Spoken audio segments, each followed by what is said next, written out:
teman-teman semua. Semangat paginya. Assalamualaikum warahmatullahi wabarakatuh. Salam sejahtera. Om Swastiastu. Om Namo Buddhaya. Sehat semua? Alhamdulillah. Oke, Mbak. Buku mereka bilang saya gila. Aku gila. Itu merupakan sebuah memoir yang berasal dari pengalaman pribadi Yuyun sendiri. Apa sih motivasi terbesar Mbak untuk menulis buku itu? Gak semua orang dengan pengalaman yang sangat luar biasa berani untuk menceritakan kisahnya kepada khalayak umum. Kenapa Mbak pengen banget menulis buku itu? Pertama, saya ingin menulis buku ini, tujuan saya adalah sharing, berbagi kepada masyarakat, terutama masyarakat Indonesia, agar jangan berstigma negatif terhadap para penderita gangguan jiwa. Kami bukan orang aneh sebetulnya, kami unik. Saya ingin lebih banyak, dengan saya berbagi, saya ingin lebih banyak rekan-rekan yang menderita seperti saya, karena mereka sangat banyak dan mereka tidak berani show up ke publik karena hujatan, tekanan, dan tidak diterima oleh masyarakat. Dan itu yang menghancurkan mereka. Padahal yang saya tahu adalah mereka adalah orang-orang yang punya potensi bagus, punya potensi besar yang dihancurkan hanya karena persepsi masyarakat. Dan itu yang saya sangat tidak ingin terjadi. Harapan saya ketika saya menulis buku ini adalah sedikit banyak saya berharap para pembacanya akan lebih bisa memahami. Oh, ternyata mereka bukan seorang drama queen loh. Mereka tidak sengaja seperti itu. Enggak tahu Mbak, saya belum Karena pernah yang di masyarakat Indonesia ya, yang disebut sakit itu adalah sakit fisik. Orang masih beranggapan bahwa yang sakit itu adalah fisik. Sedangkan kalau sakit jiwa itu dianggapnya nggak sakit. Saya bertahun-tahun saya dicap pembohong, dicap penista, dicap saya drama queen, cari perhatian. Mereka tidak pernah ada yang mengerti bahwa saya ini sakit loh, sakit yang tidak bisa dilukiskan dengan. Saya mau menjelaskannya seperti apa karena ketika saya sakit saya masih bisa berdiri. Ini jujur hari ini saya sedang menghadapi mood depresi saya sebetulnya. Saya berdiri di depan teman-teman sekalian terus saya mau lawan depresi saya, tapi saya yakin bahwa saya bisa. Itu yang ingin saya bagi ke teman-teman semua, para pembaca supaya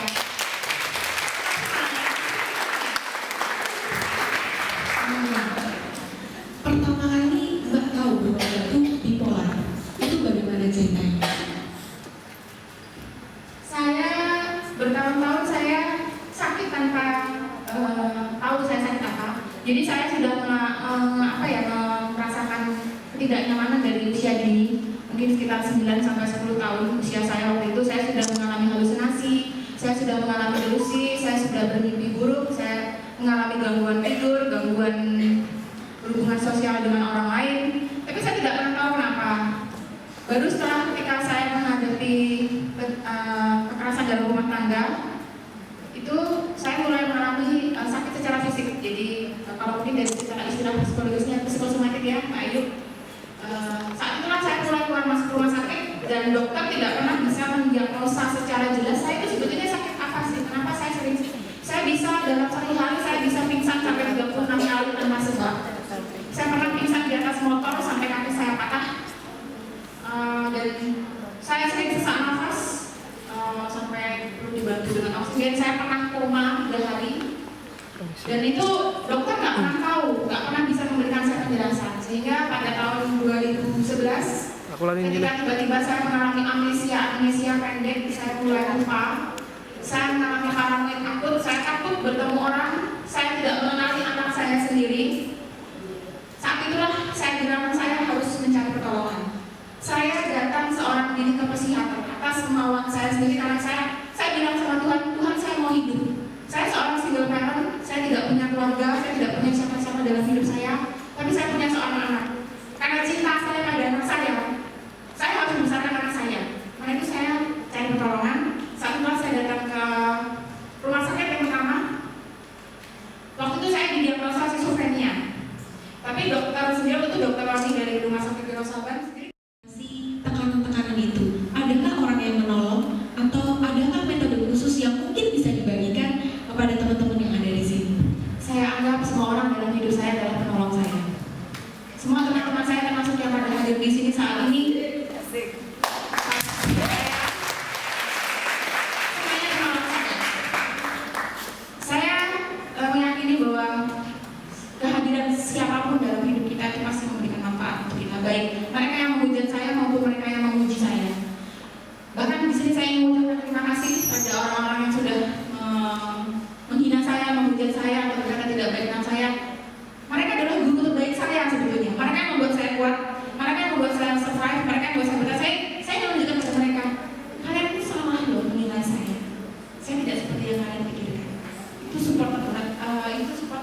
dalam hidup saya adalah saya ingin mematahkan stigma negatif itu. Saya ingin membuktikan pada orang-orang, saya tidak bermimpi yang muluk-muluk ya, tapi setidaknya untuk orang-orang terdekat saya bahwa saya ini spesial loh, saya ini unik, saya ini bukan orang yang pantas untuk dibuang begitu saja gitu. Jadi itu yang motivasi terbesar saya itu, dan yang terutama adalah memang anak saya. Jadi kalau buat saya kekuatan terbesar untuk menyembuhkan gangguan kejiwaan apapun, baik bipolar maupun skizofrenia atau apa, adalah cinta tanpa syarat.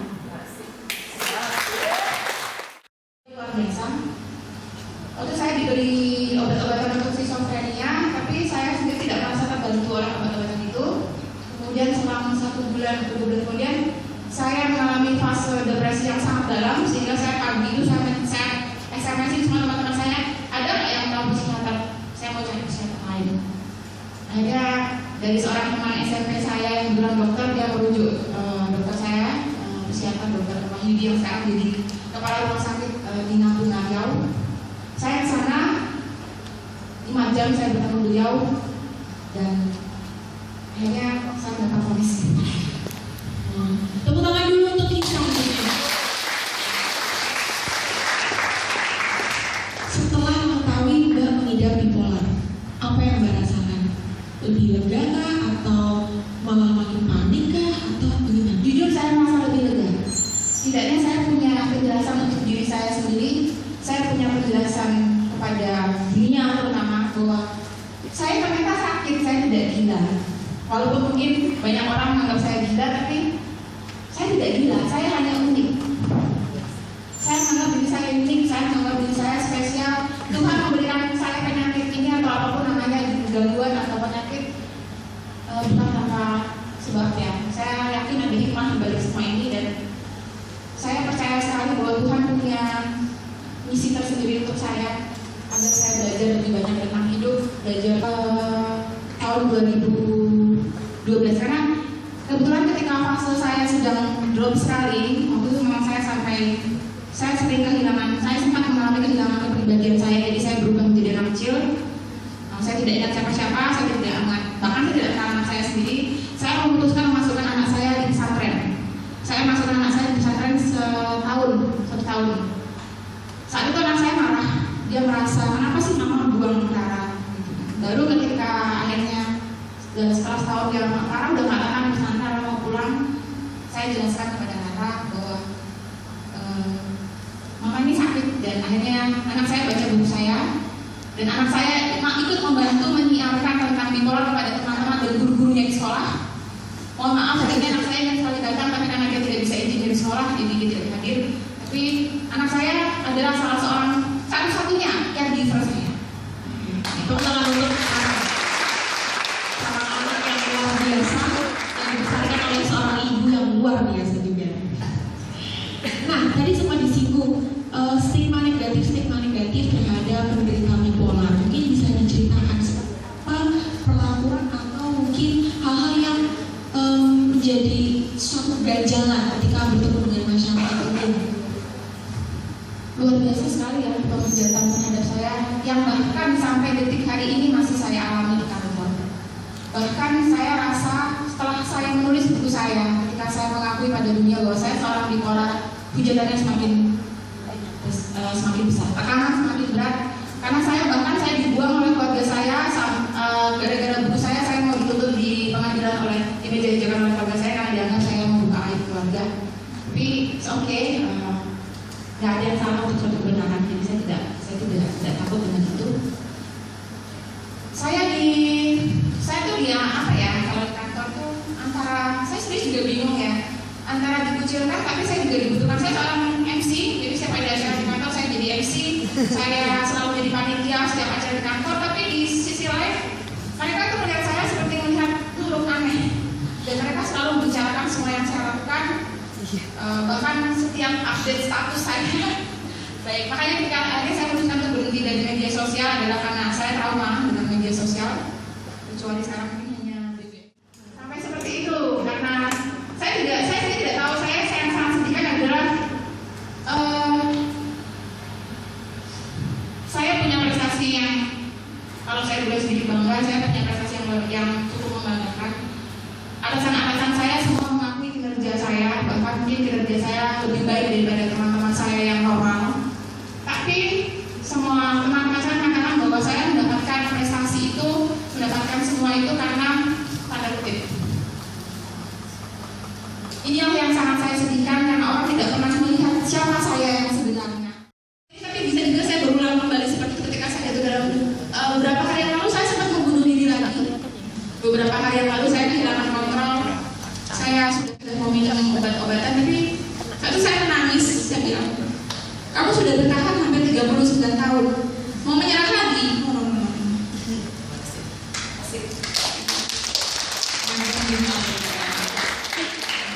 Sekarang saya mau ke Mbak Ayu dulu nih. Mbak Ayu, penderita bipolar itu bisakah disembuhkan? Ya, baik, namanya gangguan jiwa ini sembuhnya itu bukan seperti kalau orang flu terus kemudian pileknya hilang, kemudian pusingnya hilang, gitu ya. Bagi saya penting, bagi anak saya mama is the best, itu sudah cukup. Iya, dalam gangguan jiwa itu kita tidak bisa kemudian ini sembuh, tidak bisa disamakan seperti sakit fisik. Bahkan schizophrenia sekalipun yang gangguan jiwa berat ya, schizophrenia itu bisa dikatakan sembuh secara sosial. Artinya dia mampu untuk merawat dirinya, dia mampu memfungsikan dirinya pada periode dia yang lebih baik dari kondisi gejala positifnya itu muncul. Jadi seperti itu. Jadi masih terus berulang. Fungsinya masih bisa. Ya, gejalanya menurun, fungsinya membaik, itu yang dikatakan sembuh. Dikatakan sembuh. Bagaimana sekarang Mbak Yu? Apa kata yang mendeskripsikan kondisi Mbak saat ini? Saat sudah menjadi orang yang bisa memotivasi teman-teman dan sudah juga menjadi seorang ibu yang baik. Satu kata atau beberapa kata yang mungkin Mbak bisa mendeskripsikan kondisi Mbak saat ini. Apa perasaan Mbak? Bersyukur. Bersyukur.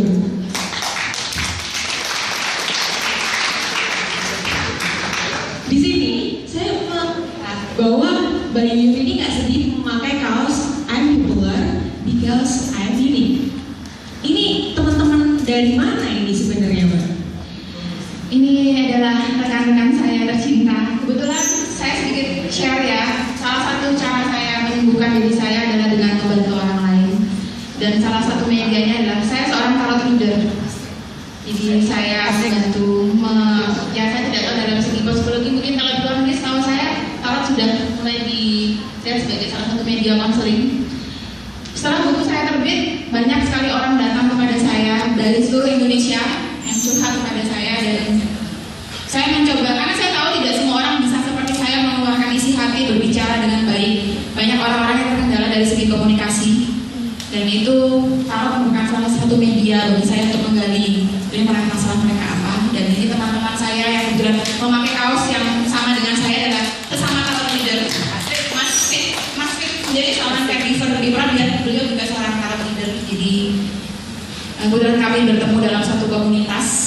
Kami banyak ya mencoba membantu orang lain. Tepuk dulu. Yang menjadi pertanyaan kemudian adalah bagaimana kalau membantu Mbak dan juga kawan-kawan Mbak? Pertama, saya merasa sembuh ketika saya membantu orang lain. Saya pernah mengalami suatu hari ketika saya sangat ingin bunuh diri, dan tiba-tiba seorang pembaca saya dari Jakarta menelpon, "Mbak, aku mau bunuh diri." Bagaimana saya membantu dia supaya tidak bunuh diri saat saya sendiri sedang ingin bunuh diri. Itu luar biasa pengalaman yang luar biasa buat saya. Karena kenapa kalau saya bilang harus bisa membantu? Karena memang ini yang buat saya motivasi saya untuk kalau saya menyerah, nanti pembaca saya menyerah. Mungkin peranan kalau saya dengan tarot saya bisa bertemu dengan banyak orang yang bermasalah. Iya. Tepuk tangan sekali lagi buat Mbak Yu. Bagaimana sih teman-teman dari Jakarta, mungkin dari kota-kota lain bisa menghubungi Mbak Yu? Beberapa itu saya media sosial, lewat Facebook. Terus saya juga tidak tahu dari mulut ke mulut, karena memang ada juga beberapa pembaca yang karena membaca artikel tentang saya terus menghubungi saya. Jadi, saya bisa selama ini teman-teman menghubungi saya via Facebook saya dari Sumanika, cuman memang saya sekarang jarang buka Facebook. Tapi nanti insya Allah akan mulai saya buka lagi, dan di sini sekarang saya bawa kartu nama, mungkin kalau ada teman-teman yang mau hubungi saya bisa saya share nomor telepon. Oke, tepuk tangan lagi Pak Bayu. Tadi Bayu sempat bercerita tentang Rara, anak sematawayangnya, cinta tanpa syaratnya, sebagai seorang caregiver. Saat ini saya juga bersama seorang caregiver yang bernama Mas Fit Pratama Adi. Tepuk tangan dulu buat Mas Fit. Saya suka, dulu waktu kecil saya suka melukis, saya suka menulis puisi, saya suka menulis juga. Dulu saya nulis cerpen, nulis novel, sampai SMP kami mawar saja. Jadi ketika saya panik, saya memang mengalihkan panik saya dengan melakukan aktivitas yang bermanfaat. Seperti itu tadi yang saya sebutkan salah satunya. Dan kalau sekarang, saya lebih banyak ketika saya panik, saya alihkan dengan saya membantu orang. Salah satunya dengan kerja tarot tadi itu. Salah satu mengalihkan energi manik saya dengan saya bagi ke orang-orang. Untuk pengobatan orang dengan bipolar, dari sisi psikologi sendiri, seperti apa sih mungkin pengobatan-pengobatan yang bisa dilakukan? Baik, istilahnya mungkin bukan pengobatan ya, tapi intervensi psikologisnya gitu ya, terapinya gitu ya. Ada beberapa pendekatan ya. Yang pertama itu dari sisi kognitif, kita tahu bahwa depresi, gangguan mood itu sangat erat kaitannya dengan bagaimana cara pandang orang itu terhadap satu peristiwa hidup. Barangkali kehilangan pasangan yang tadi saya bilang di depan itu ya, angkanya 100 kadar stresnya. Tetapi orang dengan kadar stres 100 ini, apakah dia akan lama, apakah berbulan-bulan merenungi, meratapi kehilangan pasangannya itu, atau ada juga yang beberapa saat kemudian ya sudah diambil Tuhan yang punya. Itu bisa saja seperti itu. Bergantung pada pola pikir orang ini, bergantung pada bagaimana orang ini melihat satu peristiwa tertentu yang terjadi dalam hidupnya. Sehingga yang diolah adalah pikirannya. Melihat satu peristiwa secara netral, memisahkan, oh ternyata yang bikin berat itu pikiran saya. Yang mungkin ketika orang kehilangan ya, mengalami kehilangan entah itu pasangan, entah itu harta benda seperti orang dalam bencana, itu kemudian dia bisa merefleksi lagi makna dari kehilangan itu apa, seperti itu secara netral ya. Orang pasti punya perasaan sedih, punya perasaan kehilangan yang sangat dalam, tapi bagaimana dia menempatkan diri secara netral seperti itu peristiwa tersebut. Kemudian dalam depresi itu, kalau dari teori kognitif itu kan disebabkan oleh namanya distorsi ya, distorsi kognitif. Orang berpikir saya harus, pokoknya harus seperti itu. Itu juga pada kadar tertentu itu bisa membahayakan dirinya. Kemudian orang cenderung punya filter, yang dilihat itu yang negatif saja, tidak bisa melihat satu sisi positif. Ini juga dikendalikan dengan terapi kognitif tadi. Kemudian yang paling penting ya, dan sesuai sebenarnya dengan praktek Mbak Yuyun atau Bu Sari adalah teman tadi. Psikolog itu teman berbagi bagi para orang dengan gangguan jiwa. Jadi support dari seseorang, entah itu keluarganya, entah itu profesional, itu selalu dan kadarnya beda-beda. Kalau dia pas manik atau depresif sekali dan dia dalam kondisi tidak bisa menguasai dirinya, dia tentu saja membutuhkan orang lain, baik itu melalui hotline ataupun dia ke psikiater atau psikolog. Gitu. Kemudian nanti treatmentnya ketika kadar itu sudah mulai ke garis normal, itu beda lagi. Apakah dia kemudian sudah bisa memulai, saya bisa keluar rumah ataupun melakukan olahraga, mengelola dirinya sendiri, ya. Manakala saya berpikir seperti ini, saya harus mengubahnya dengan pikiran yang lebih efektif apa, seperti itu. Mas Adi sebenarnya tadi pada saat menemani depresi gitu ya, bernama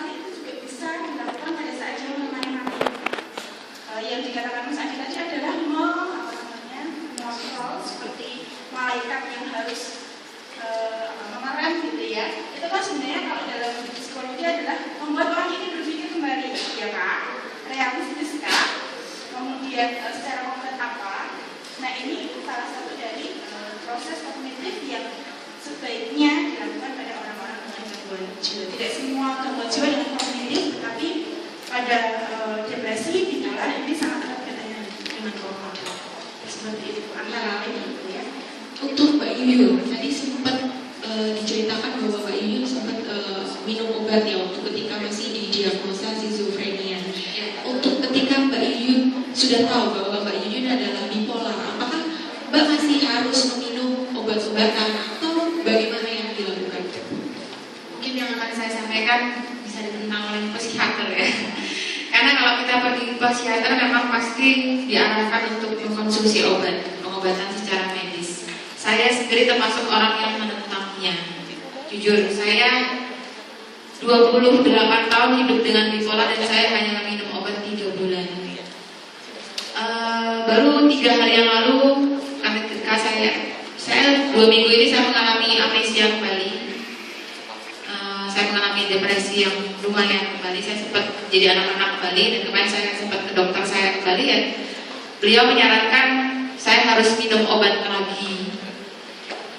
Kalau tidak dalam jangka waktu 6 bulan saya mungkin bisa gila permanen atau skizofrenia lebih parah lagi. Tapi saya masih sangat optimis bahwa obat bukan segalanya. Ada kekuatan yang lebih besar daripada obat, yaitu Tuhan dan kemauan dari diri kita sendiri untuk sembuh. Obat itu hanya membantu ketika kita memang dalam fase yang sangat butuh obat. Ibaratnya ketika kita sedang flu yang paling parah. Tapi kalau kita masih baru gejala flu misalnya, mungkin kita cukup dengan istirahat atau minum vitamin ya, makan makanan yang bergizi. Tapi ketika memang flu-nya sudah parah ya mungkin memang kita harus minum obat gitu loh. Sama seperti itu juga bipolar. Ketika memang kita sudah mengalami halusinasi atau delusi yang sangat mengganggu atau mengalami gangguan tidur yang sangat parah, mungkin memang kita butuh obat. Tapi jangan sampai ketergantungan obat. Karena banyak rekan-rekan yang curhat ke saya, mereka tidak bisa hidup tanpa obat. Sehingga menurut saya sebetulnya mereka itu bisa nggak pakai obat, tapi katanya nggak pede kalau nggak minum obat. Aku kalau nggak minum obat, aku nggak bisa ketemu orang. Aku kalau nggak minum obat nggak bisa kerja. Why not? Saya bisa loh, gitu loh. Jadi obat itu bukan segalanya. Kalau menurut saya obat yang paling kuat itu tadi kemauan kita untuk sembuh, kemauan kita untuk survive, dan cinta tanpa syarat itu kembali. Cinta kita kepada orang lain, cinta orang lain kepada kita. Ketika kita menghargai orang lain yang sudah ada buat kita, itu obat terhebat buat saya. Karena obat sendiri juga mahal. Satu, obatnya sangat mahal. Yang kedua, itu menyebabkan kecanduan obat itu dan banyak efek-efek. Banyak efek-efek negatif dari obat termasuk obesitas, terus saya dulu waktu pertama kali minum obat itu saya mengalami ketidakseimbangan, jadi saya berdiri itu kayak orang molek, kayak orang mabuk gitu. Saya nggak bisa berpikir, saya nggak bisa bekerja, saya nggak bisa kayak gini. Dan mungkin kalau dari namanya obat tuh pasti ada efek-efek yang lain seperti mungkin bisa lari ke ginjal karena kalau secara medis kalau kita pergi ke psikiater pasti penderita bipolar disarankan minum obat seumur hidup. Saya bilang itu saya marah kepada dokter saya tidak mau hidup saya tergantung dengan obat. Saya hidup karena diri saya sendiri, bukan karena obat. Jadi bagi saya kita yang harus mengendalikan bipolar, bukan bipolar yang mengendalikan kita. Oke,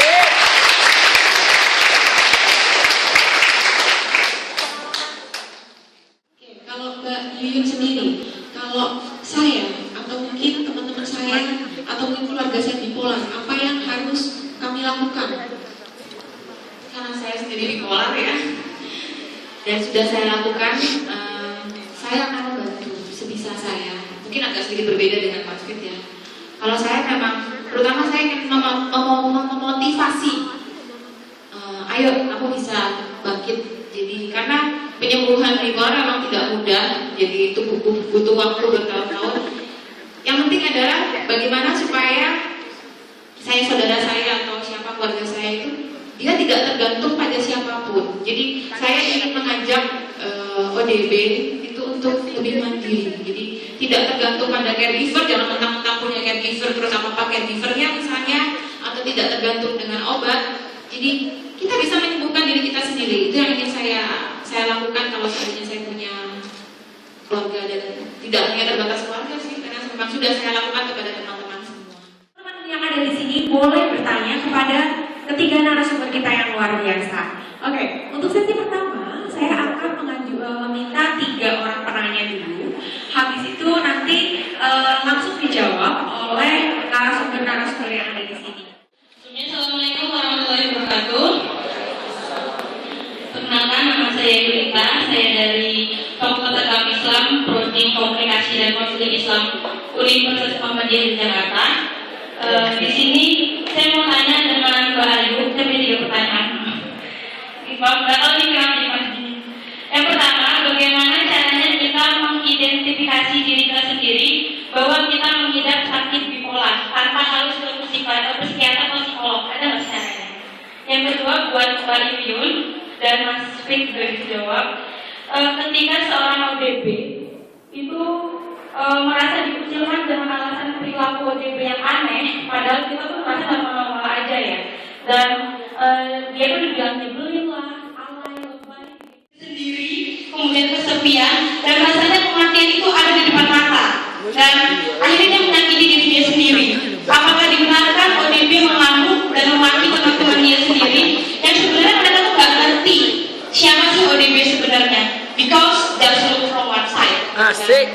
Dan yang ketiga, buat Mbak Yuyun lagi, apakah penyebab Mbak Yuyun menjadi single parent itu karena Mbak positif mengidap bipolar dan pasangan tidak bisa menerima keadaan Mbak Yuyun? Terima kasih. Wassalamualaikum warahmatullahi wabarakatuh.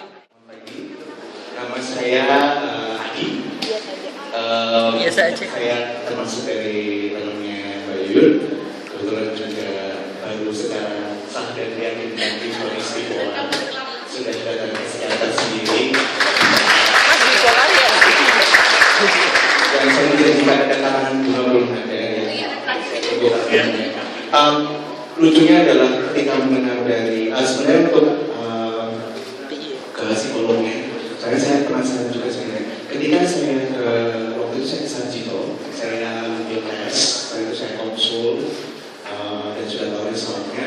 Kenapa kok hasil tes pertama saya itu persis seperti Mbak Yuyun, di mana saya dinyatakan sisu, padahal saya tidak mendengar suara, saya tidak merasa kehilangan kontrol diri saya tidak melihat benda-benda yang tidak seharusnya terlihat.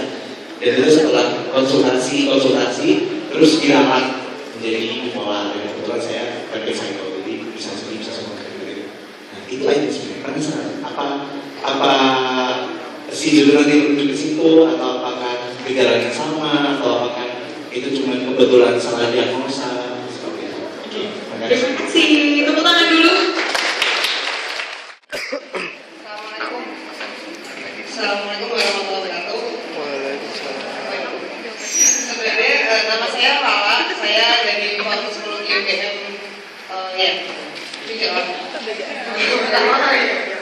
Jadi tadi saya pertanyaannya sama kayak itu sih. Sebenarnya bisa nggak sih seseorang itu mendiagnosis diri sendiri? Wah, bipolar bisa nggak?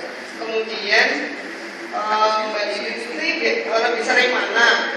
Apa tuh depresi atau maniknya tuh ada stresor atau tidak ada? Gitu. Terima kasih. Mbak Rita ya. Tadi Mbak Rita bertanya kalau tidak salah boleh nggak sih seorang ODB marah-marah tadi ya? Ngomong-ngomong ya.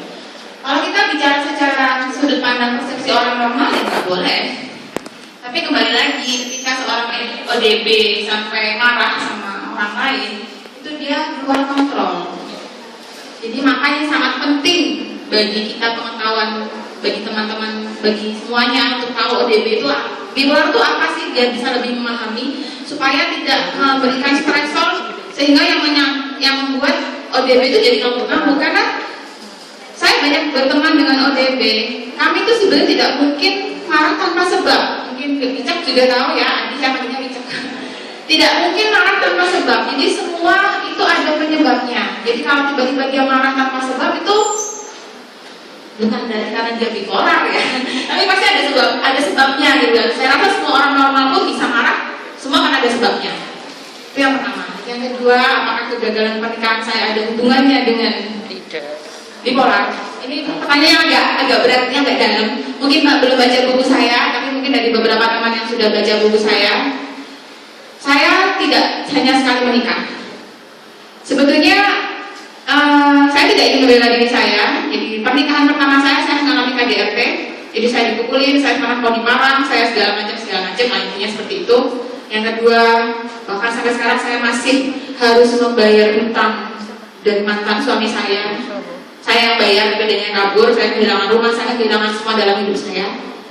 Jadi yang saya bilang kegagalan pernikahannya bisa karena bipolar, karena seharusnya kalau saya normal, ketika suami saya memukuli saya, ketika suami saya membawa perempuan lain tidur di kamar saya, di depan anak saya, kalau saya orang normal saya sudah tidak. Tapi karena saya seorang bipolar, saya membutuhkan waktu 7 tahun untuk bilang oke, kita divorce. Kalau saya normal, ketika saya menikah kembali, saya tidak akan menyerahkan rumah saya tidak akan mau menghutangkan suami saya uang segitu besar hanya karena dengan alasan cinta. Itu kalau saya normal, saya akan punya pertimbangan yang lebih rasional. Kebetulan karena saat itu saya sedang tidak rasional, saya mungkin sedang dalam kondisi manik. Bahkan ketika saya sedang depresi, saya dipaksa untuk tanda tangan di bank, ya saya tanda tangan. Itulah yang menyebabkan bahayanya bipolar. Jadi bipolar itu sangat berbahaya karena dia bisa dimanfaatkan oleh orang-orang yang tidak baik. Makanya kenapa saya sangat berharap dari teman-teman semua, support dari teman-teman semua kepada para ODB, tolong bantu mereka, jangan sampai mereka dimanfaatkan oleh orang-orang yang tidak baik. Saya bersyukur karena Tuhan memberikan saya kekuatan, saya bisa survive, saya bisa keluar dari lingkaran-lingkaran itu. Tapi masih banyak sekali orang di luar sana tidak bisa keluar dari situ. Saya banyak sekali dapat cerita bahwa mereka sampai habis-habisan yang segala. Banyak kasus orang di mana sering ditipu orang, sering kehilangan harta benda karena ya tidak rasional itu lagi. Jadi saya tidak bisa menggarisbawahi bahwa kegagalan pernikahan saya, ya mungkin kalau saya bisa membela diri saya menikah dengan orang yang salah.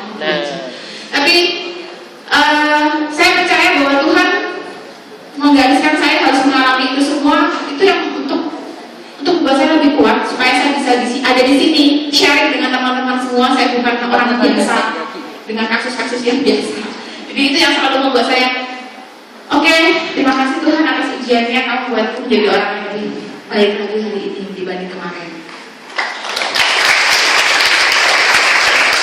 Untuk pertanyaan selanjutnya mungkin dari Mbak siapa ya?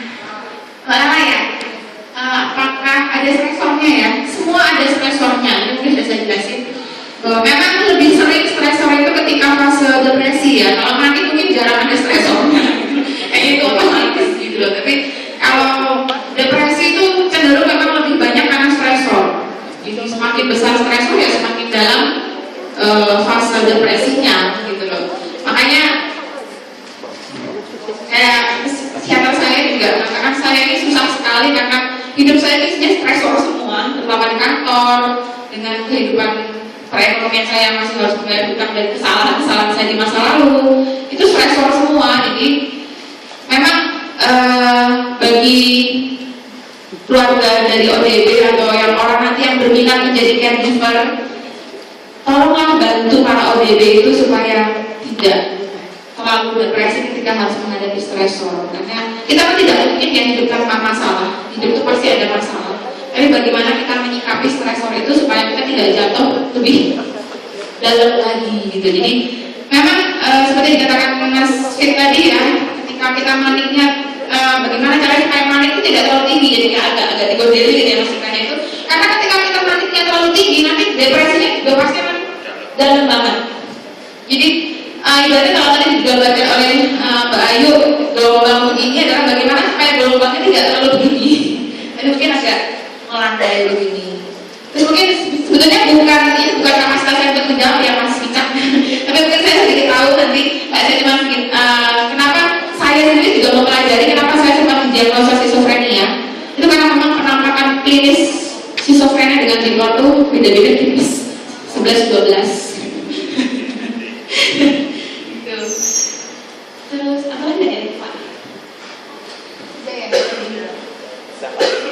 Mungkin selanjutnya Bu Ayu menambah. Baik, terima kasih untuk pertanyaan Mbak Eka dan Mas Pica juga ya. Terus sama Lala. Biar nggak tegang. Baik, sebaiknya memang diri kita itu peka terhadap hal apa yang sedang terjadi pada diri kita sendiri. Ya, bukan hanya psikisnya, tetapi juga fisik. Seperti kita misalnya flu, baru ini mental nih, seperti itu harus peka. Apalagi psikis yang orang lain tidak tahu. Kalau pilek itu orang lain bisa langsung, Bu, kamu ke beli obat apa? Kamu baru pilek ya, gitu kan? Tapi kalau gejala psikis itu kan tidak semua orang bisa mengamati, kecuali yang sampai termanifestasi, misalnya di raut wajahnya jadi ketok-ketok misalnya gitu ya, atau mungkin dia yang biasanya tidak pandai menari tiba-tiba menari seperti itu kelihatan. Tapi banyak juga gejala psikis yang orang lain tidak bisa lihat, orang lain tidak bisa observasi. Nah, tugas kita sebagai yang punya jiwa ini ya mengobservasi diri kita sendiri, mengamati diri kita sendiri, walaupun tidak sampai kemudian melabel gitu ya, wah saya ini bipolar ya, wah saya ini schizofren, atau wah saya baru depresi ya. Karena untuk penegakan diagnosis ini butuh asesmen yang rentetannya panjang dan butuh keahlian khusus. Ya, makanya tidak bisa sembarangan orang atau kita sendiri kemudian melabel bahwa saya baru bipolar, bahwa saya baru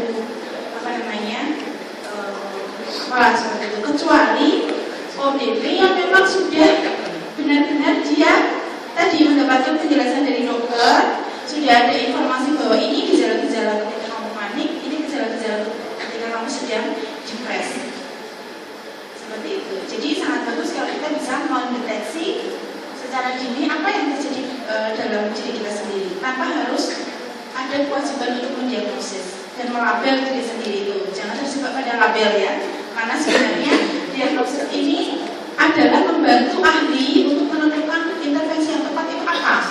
Tadi bukan kemudian menggolongkan orang ini tuh bipolar, orang ini tuh schizofren, orang ini tidak. Tapi dari gejala-gejala yang muncul itu yang kemudian diintervensi.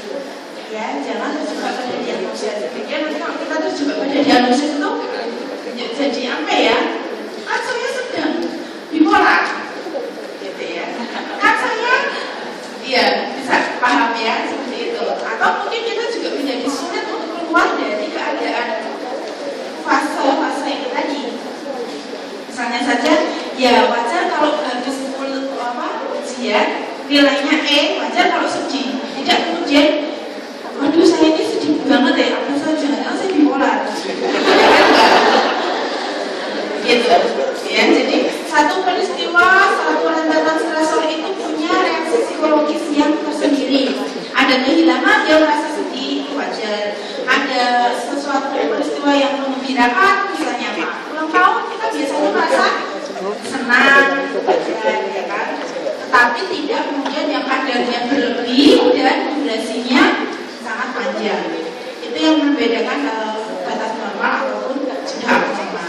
Kemudian untuk Mas Wicak, kenapa kok bisa diagnosisnya itu schizofren? Kita kan ya tadi. Memang iya seperti yang dikatakan Pak Iyun tadi, gejala klinisnya itu mirip-mirip. Orang depresi itu ada yang depresinya berat sampai dia muncul gejala psikotik. Ya, entah itu waham, entah itu halusinasi, entah itu kemudian kekacauan pikiran, sampai dia apatis sama orang. Ya, ini ada kemiripan-kemiripan. Dalam episode depresi yang sangat berat muncul gejala-gejala psikotik. Tapi untuk penegakan diagnosis tadi ya yang saya katakan di awal tadi, dalam panduan penegakan diagnosis seorang ahli itu harus tahu gejala apa saja yang muncul, berapa lama durasinya, dan didukung dengan alat yang memang benar-benar tepat. Gitu ya. Psikolog punya alatnya sendiri. Kalau psikiater itu alatnya masih ada yang hanya tatap muka saja, dia kemudian menjawab, oh ini biasanya kalau seperti ini itu ini. Ada yang alatnya itu sampai dia mengisi ya, MMPI itu kan harus mengisi 2 sekali gitu ya. Dan tergantung juga kondisi orang. Kalau orangnya pada saat dites dia sedang tidak fit, atau mungkin dia fasenya tadi ya pas depresi banget gitu kan, atau mungkin dia manik, bisa saja satu gejala itu tidak muncul. Makanya kan pemeriksaan tidak bisa single test observasinya harus jelas, bukti pendukungnya harus jelas. Syukur-syukur kalau ada keluarga yang bisa menjelaskan keadaan dia di rumah seperti apa. Karena ahli psikiater psikolog kan nggak tahu dia itu hidup di rumah seperti apa.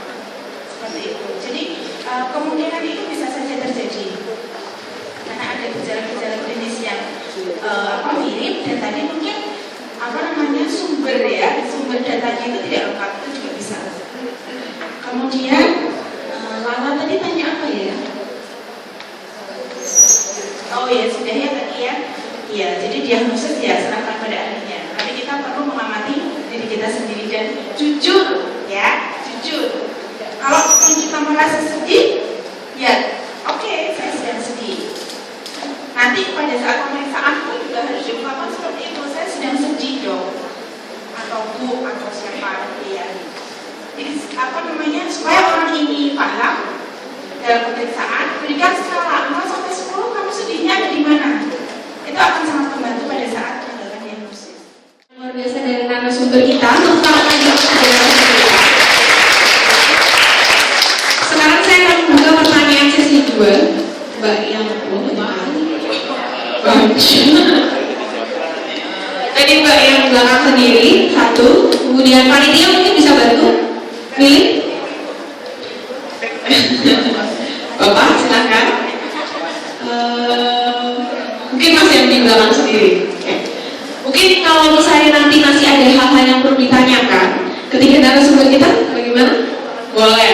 Nanti mungkin di luar dari sesi ini, dan juga jangan lupa mungkin membeli bukunya Mbak Yuyun untuk mengikuti bagaimana kisah menjadi seorang bipolar, apa yang harus dihadapi. Silahkan untuk penanya pertama, silakan Mbak perkenalkan dirinya. Nama saya Yuni, saya dulu pernah kuliah di statistik UGM dan saya ODB.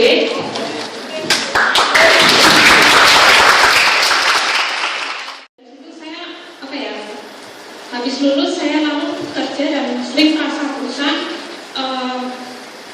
dan saya waktu itu belum tahu apa itu bipolar, sampai akhirnya saya di internet email-emailan sama dosen farmasi UGM, dan dia menjelaskan bipolar seperti ini dan coba konsultasikan ke psikiater di Sarjito.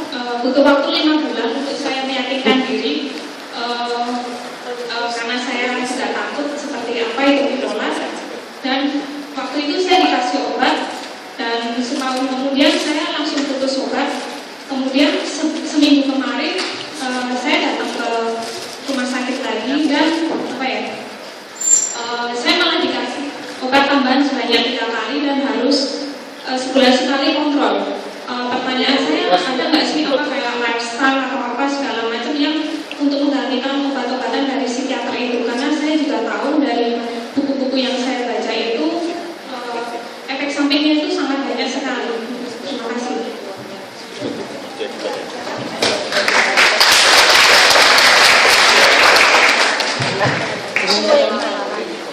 Nama saya Timur Hidayat, saya alumni Teknik Mesin UGM. Saya penderita bipolar juga. Awalnya dulu didiagnosis skizofrenia, terus kemudian beberapa bulan yang lalu ternyata dokter diganti dan diagnosisnya diganti, oh ini bipolar mas. Aku makan dulu, aku tapi kan sebenarnya sama saja, dan saya tetap harus kasih obat ya. Bagi saya siswa atau bipolar sama aja, untuk minum obat rajin, menurut sama dokternya segitu.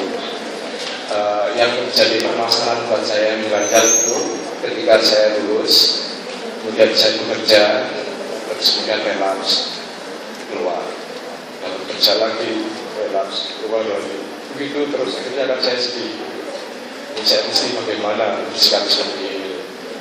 Terus kemudian saya juga tertarik untuk selain berobat ke psikiater di Sarjito, dan terus terang memang penanganan di sana itu sangat bagus. Saya merasa secara subjektif penanganan di sana itu sangat bagus. Juga itu saya merasa sangat terbantu dengan dokter di sana. Saya ini juga terapi dengan terapi istilahnya dengan psikolog gitu. dan itu ternyata ada kan di puskesmas gitu. Saya ingin dapat informasi lebih jauh dari Bu Irfan bagaimana caranya seperti itu. Saya ini meskipun saya bipolar, saya juga bisa bekerja, bisa punya keluarga, bisa punya anak, keluarga yang senang, pokoknya yang bagus gitu lah. Terus kemudian yang terakhir ini saya dulu begitu malu ya, saya menderita bipolar. Saya tertutup dengan penyakit itu, meskipun saya terbuka dengan psikiater saya. Tapi ketika saya mulai berteman dengan teman-teman sesama alumni UGM di grup-grup UGM gitu, kok banyak yang nawarin, "Mbok, kamu sama temannya adik saya, kamu sama adik saya saja," gitu. Maksudnya nawarin menikah gitu. Dan saya kan bingung, saya ini penderita bipolar, gimana sih mau menjelaskan gitu loh. Kan repot gitu. Terus akhirnya kalau terus kayak begini, sebaiknya saya ngomong aja terus terang sama orang. Ya bener lah, saya nggak perlu pengumuman, saya ini bipolar loh. Ringkat nggak perlu begitu. Tapi ya saya mulai terbuka bahwa saya ini penderita bipolar. Kalau nawarin orang yang mikir dulu lah gitu.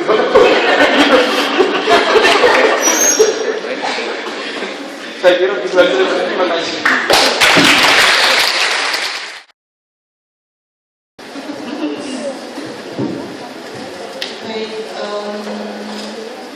Puskesmas ya. Baik, Pak Fermi. Pak Fermi. Pak Fermi, psikolog di puskesmas itu sudah ada di kota Jogja dan Sleman. Seluruh puskesmas sudah ada psikolognya, ya. Tinggal nanti Bapak datang, dan lebih bagus lagi kalau sudah menceritakan riwayat pengobatan, kemudian selama ini berobat di mana, dan dengan psikolog ini apa yang akan diproses, seperti itu. Karena begini ya, psikolog itu kan bukan kemudian dengan mudah mendampingi seperti kita membalik telapak tangan gitu ya. Jadi tujuan demi tujuan itu akan bertahap. Mana dulu yang diprioritaskan yang akan diproses itu yang Bapak nanti bisa share ke psikolog. Dan tidak bisa hanya sekali, 2 kali datang gitu ya. Untuk ini butuh berkelanjutan. Kalau misalnya bisa termonitor gitu. Ya, jadi bisa saja datang kapan saja dari Senin sampai Sabtu. Psikolog ada di puskesmas kota dan Sleman. Ya. Saya tidak tahu apakah sudah bisa melayani BPJS. BPJS sekarang sebenarnya Kartu Indonesia itu saya tidak tahu tentang kelebihan jaminan itu belum tahu, tetapi sudah bisa ya? Jadi kemarin saya ditawari obat kan, tapi karena saya nggak mau pakai obat, tapi beliaunya psikiaternya menjelaskan bisa pakai BPJS, tapi karena waktu itu saya di Sarjito juga, itu katanya kan dia pelayanan kesehatan tingkat 3, jadi harus ada rujukan dari tingkat 1 dulu, terus tingkat 2 kan bulat, jadi nggak usah obat aja. Ya. Jadi biayanya kalau di puskesmas itu relatif lebih murah dibandingkan dengan yang di rumah sakit. Sebenarnya kan layanan psikologi itu kalau yang setahu saya ya di Jogja itu satu di puskesmas, kemudian di RSUD kota itu sudah ada psikolognya, RSUD Sleman belum ada, terus RSA UGM yang di mana itu jalan kabupaten itu juga ada, di sini juga ada untuk konsultasi, jadi bisa kemana saja dengan berbagai pilihan itu tadi, ya. Kemudian saya coba kenal lagi tentang lifestyle itu ya, Mbak yang di belakang ya. Memang ini untuk gangguan gangguan jiwa apapun, permasalahan psikologis apapun itu saya lebih suka menyebutnya selalu belajar. Ya. Belajar bagaimana kita mengenali diri kita sendiri, belajar bagaimana kita memanage mengelola diri kita sendiri, kemudian belajar untuk memodifikasi perilaku yang belum efektif menjadi efektif. Itu jadi terus belajar dan mau monitor diri tadi, monitoring diri itu penting sehingga kita bisa tahu manakala kita sedang jauh, kita bisa lihat kembali. Oh ya ternyata kemarin saya sudah melewati fase ini yang lebih berat dan saya bisa seperti itu. Bisa memberikan feedback kepada diri kita sendiri itu penting ya. Monitor diri, kemudian melakukan kegiatan-kegiatan fisik, olahraga, terutama pada fase depresi itu sangat penting karena ketika kita olahraga itu di otak itu memproduksi hormon kebahagiaan. Seperti itu. Kemudian barangkali juga makan minum teratur gitu ya, mencoba untuk walaupun mungkin tidak bernafsu pada saat kita juga, tetapi dengan adanya pola perilaku yang sudah kita rencanakan dan kita berkomitmen untuk melakukan ini, insya Allah bisa. Ya, dan yang lebih utama lagi adalah menerima diri kita sendiri, dan mengelola pikiran yang tidak efektif dan menerima diri kita sendiri. Lalu yang lainnya sudah ya, spiritual tadi. Saya sekedar sharing ya, pertama soal lifestyle. Memang apapun penyakit kita, apapun vonis yang diberikan dokter, gaya hidup sehat itu yang terbaik. Jadi sebisa mungkin memang kita menerapkan gaya hidup sehat, baik pola makan, pola tidur, pola hidup itu yang pertama. Yang kedua adalah bagaimana kita merubah mindset kita, persepsi kita. Kita ini berharga loh, jadi kayak tadi Mas Jan, nggak usah nggak pede, nggak ada yang mau. Mohon maaf, ya perusahaan rekor yang mau sama saya banyak. Asik. Itu tergantung kita yang memanage diri kita sendiri. Justru malah saya yang nggak mau gitu. Karena saya sadar diri. Jadi kita harus percaya sama diri kita bahwa saya ini bukan orang aneh, bukan orang yang nggak pantas dihargai oleh orang lain, bukan. Kita ini hanya unik, kita hanya berbeda saja. Dan dari sekian banyak perbedaan itu akan ada orang yang bisa menerima perbedaan kita. Jadi kita coba keluar dari kotak bahwa saya tidak berada dalam kotak bahwa saya ini begini, saya begini. Semua hal-hal negatif itu memang itu tidak mudah. Saya pun masih terus belajar bagaimana memotivasi diri saya bahwa kamu tuh spesial di walaupun kamu dikasih begitu banyak ujian, begitu banyak cobaan, begitu banyak hujatan, tapi kamu bisa melalui itu semua. Berarti kamu orang hebat. Itu kita boleh loh sekali-kali sombong sama diri kita sendiri. Saya hebat loh, saya bisa melalui ini, boleh gitu loh. Jadi terus bangkitkan spirit positif, motivasi positif pada diri sendiri loh. Saya mampu, saya bisa. Jadi jangan pernah merasa rendah diri hanya karena divonis bipolar ataupun apapun itu. Yang memberikan vonis itu manusia, tapi yang menilai kita bukan manusia, yang menilai kita cuma Tuhan. Jadi nggak usah takut bahwa ketika jangan pernah merasa malu menjadi berbeda. Perbedaan itu indah. Tuhan menciptakan banyak warna, Tuhan menciptakan banyak karakter, Tuhan menciptakan banyak hal. Jadi hanya karena kita berbeda dari orang lain, terus kita nggak pantas gitu loh. Justru kita spesial karena kita berbeda. Itu yang harus kita tanamkan. Asik. Terus apa tadi? Bagaimana soal religius ya? Saya sendiri mengalami fase up and down dalam sisi spiritual saya. Saya pernah marah sekali sama Tuhan atas semua cobaan yang diberikan Tuhan kepada saya. Tapi kembali lagi kita bicara konsep bersyukur. Memang bersyukur itu mudah ngomongnya, tapi prakteknya susah. Sama seperti kita bicara tentang konsep ikhlas. Ikhlas itu nol. Ketika kita masih bilang aku ikhlas, berarti kita belum ikhlas. Itu menurut saya. Jadi kalau kita bicara apapun agama kita, kebetulan saya Muslim. Tapi saya seorang Muslim yang open mind, jadi saya selalu beranggapan bahwa Tuhan itu cuma satu. Agama itu masalah pilihan, masalah keyakinan. Jadi saya tidak mau menstigma bahwa agama ini yang paling benar, agama itu yang tidak benar, tidak. Semua sama bagi saya. Hanya karena saya merasa nyaman menjadi seorang Muslim.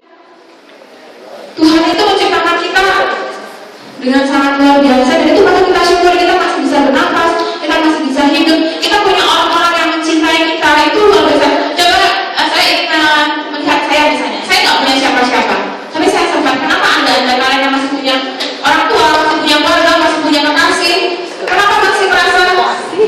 Jadi kalau kita bicara masalah konsep spiritual tadi adalah ketika kita bersyukur diciptakan oleh Tuhan, ketika kita bersyukur, karena kembali ke fase keimanan kita kepada Tuhan.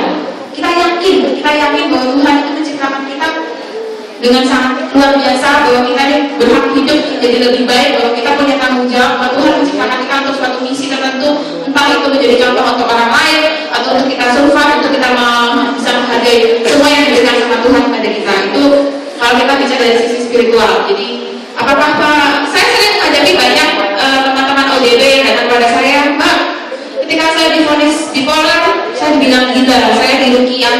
Saya pernah diruqyah, bukan cuma sekali, berkali-kali saya diruqyah. Dan saya tidak bisa mengatakan bahwa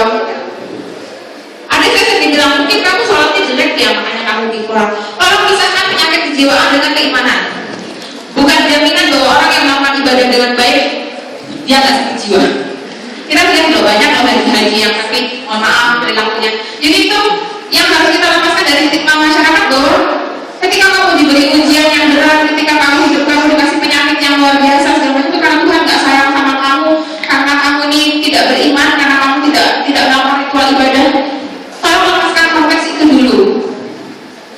Ibadah, keyakinan itu apa pribadi kita ya, jadi nggak ada hubungannya antara sakit kejiwaan dengan karena dia tidak sholat misalnya, atau karena dia tidak ke gereja misalnya, nggak ada gitu. Jadi masih banyak masyarakat di luar sana yang mengaitkan bahwa oh berarti makanya biar kamu sembuh kamu ada seorang ODB yang dia dipaksa harus membaca ayat Al-Quran sekian juz setiap malam, diruqyah setiap malam.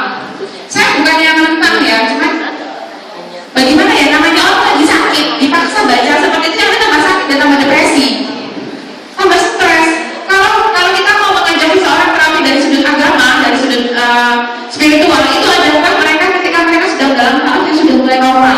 Ketika sedang depresi di malam kamu sholat cepat, tahajud, dia lagi depresi. Tolong pahami itu. Sama ketika orang sedang manik itu sangat susah diberitahu. Ketika kita menyuruh dia sholat, ketika dia nyuruh A, B, C, D, F, ketika kamu gereja, hanya kamu biar kamu sembuh segala macam, mungkin yang ada adalah punya karat, nggak mau terima. Gitu. Jadi ini kembali pemahaman masalah sisi spiritual. Jadi kembali pada diri kita sendiri. Kalau masalah spiritual saya kembalikan kepada masing-masing orang, bahwa selama kita percaya sama Tuhan, percaya pada cinta kasih Tuhan, percaya bahwa Tuhan yang luar biasa, kita pasti akan punya kekuatan kuat untuk hidup.